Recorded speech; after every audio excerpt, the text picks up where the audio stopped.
Korea Harbang ৮ নং word করমরিফাড়া ও শ্রাবণঘাটা নামের এলাকায় বালু কেকুদের এক স্বর্গরাজ্য। কোনো আওয়ামী লীগ সরকারের ছত্রছায়ায়, আবার কখনো বিএনপির ছত্রছায়ায় পাটে নেমেছে একদল বালু কেকু সিন্ডিকেটবদ্ধ হয়ে। শক্তিও তাদের কম নয়, কারণ ওই সিন্ডিকেটের বিভিন্ন সময় বিভিন্ন ছদ্মবেশে সরকারি আমলা সহ জড়িত।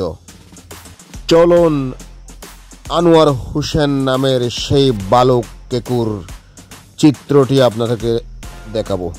এই হচ্ছে সেই আনোয়ার হোসেন নামক বালু কেকু।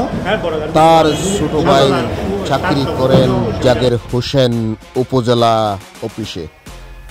এই সুবাদে সরকারি খাসমহল ও বন বিভাগের জমি ও ছড়া থেকে উত্তোলন করতেছেন লক্ষ লক্ষ ঘনফুট বালি। তে আছেন তার ছেলে শারজাদ, তাকেও নিয়ে এসেছেন সেই বালু কেকুদের সিন্ডিকেটে। আর সুবাদে সরকারি আইনের তোয়াক্কা না করে একেবারে বিদ্যে আঙ্গুল দেখিয়ে নির্ভয়ে লুটপাট চালাচ্ছেন সেই বালু মহলে। কারণ তার ছোট ভাই আছে সরকারি আমলাদেরকে নিয়ন্ত্রণ করার।